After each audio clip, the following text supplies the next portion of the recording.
I'm Chris Trott with Team TaylorMade, joined by Brooke Henderson. Welcome. Thank you. This is your what's in the bag. You are the pin-up athlete for us when it comes to equipment. Everything's pretty much new in here right now, right? Yes, yeah, that's right. Experiencing a lot of success with it, enjoying it? Yeah, I love it. Super happy I made the switch.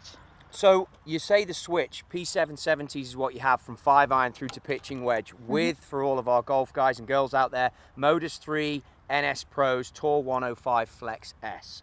Tell us about the switch and what changes you made. You went from 790, right? Yeah, so I had the 790s at the beginning of the season and I just switched over to the 770s a few weeks ago.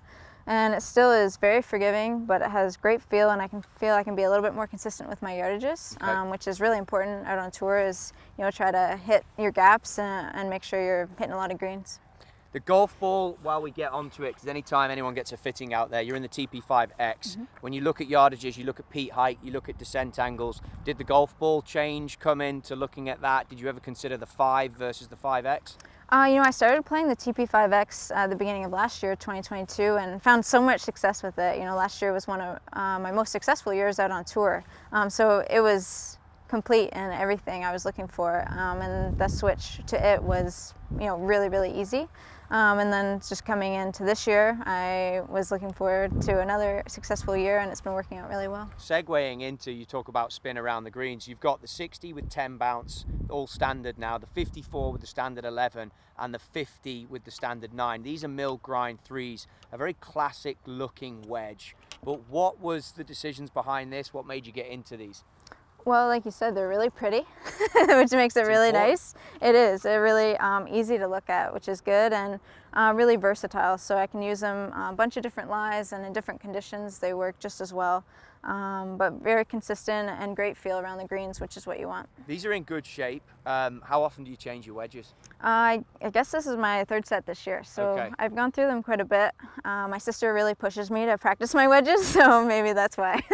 And what will you see, or what will your sister call out when she's like, look, you need to get new wedges? What are you seeing that makes you choose something new in the wedge area? Yeah, maybe just not grabbing quite as well. I just switched to these ones last week, and right away it was like grabbing really quickly, and it was just holding a lot better. And like I said, I practice a lot, so the grooves get worn down a little bit, but overall it's nice just to get a fresh set and feel good. Interesting thing that I saw there, and I knew there was something different grips on your wedges versus your irons. What's the thinking there?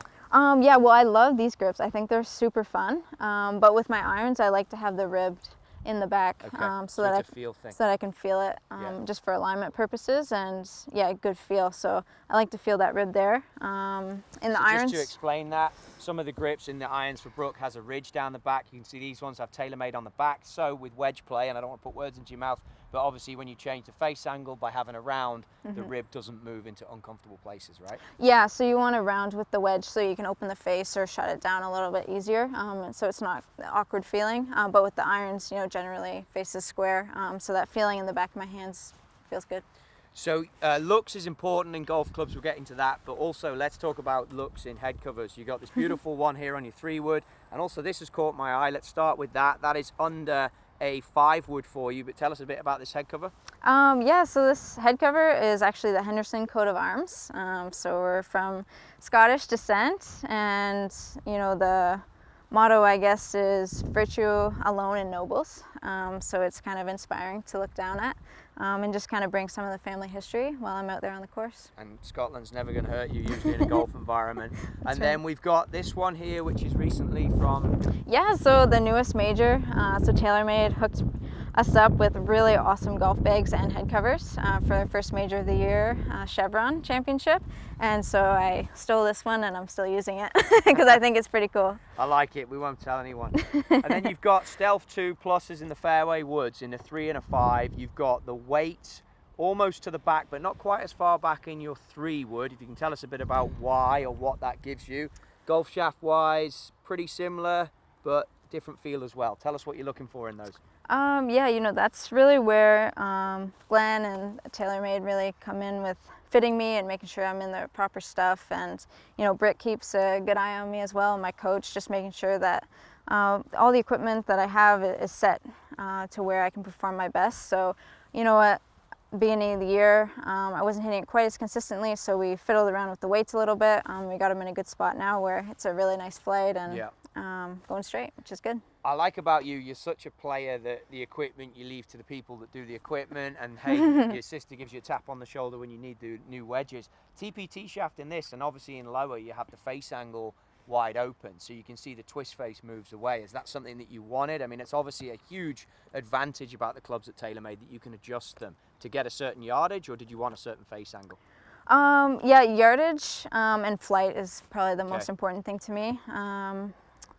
You know, if it's performing, then I love the way it looks. Yeah, exactly, don't we all? So I just kind of go with, you know, the numbers that I want and how the shot shape looks up in the air. And then leave the rest, like you said, to kind of the people that know it a little bit more than I do. So as long as it's working, then it's perfect. I think that's what we see with our athletes as well. A lot of you work it out, and even there, when I pull the Stealth 2 Plus fairway wood, I look down and see 19.5 and then think, okay, how's this work? But obviously the sleeve is in higher. So that actually weakens that. So again, this rescue then sits nicely in with the 770 set. Anything you see about that that made you attracted to that club? Yeah, so I was really trying to fill a gap between my 5-iron and my 5 wood here. Something that was pretty easy. That I didn't have to work too hard to fill that yardage gap, and this is the perfect club for it. I was in the 4 hybrid earlier this year, but decided that the 3 rescue just filled that gap a little bit nicer, and having it in the high, it's just going a little bit better flight as well. But the look, I've never had a 3 rescue before, so the look was a little bit skinnier, but it's great, and I've been really enjoying using it. You must have seen a big difference out the rough versus long irons, right? Yeah, a little bit easier to hit all around, you know, fairway, rough, in a lot of different conditions. Yeah. And then to sort of put a cherry on top before we get into the putter, this is the Stealth Plus 2 9-degree, weight a little bit in the heel. What's the reasoning for that? You've got this one in standard, a little bit longer maybe as well, is it? Well, yeah, I used to love the 48-inch driver until they took that away from me. So this is 46, so the longest length shaft that you can have. Okay. That's allowed out on tour. But I love driver. Driver's always been my favorite club in the bag, and I have a lot of confidence in this one. I'm working and, you know, tweaking to see a little bit more of a draw shape to gain a little bit extra yardage. Hence the weight in the heel. Yeah, so that's the ideal, but, you know, I have a lot of confidence in this club, and that's a great feeling when you step up onto the first tee. So let's just talk about the moneymaker, the putter. We've seen you hold some great putts with this. This is the GTX. It's black with the white True Path. Just tell us a little bit about what made you decide to get into this putter. Yeah, so I love center shafted putters. I feel like it's really easy to line up the ball, get it started on line, which is key. Also, yeah, this white here with the line has been really helpful to make sure I'm getting it started on the line that I want, and just the overall balance of this putter really drew me to it, and just the overall feel, you know, you want to feel like you can make every putt out there, and with this in my hand, I do.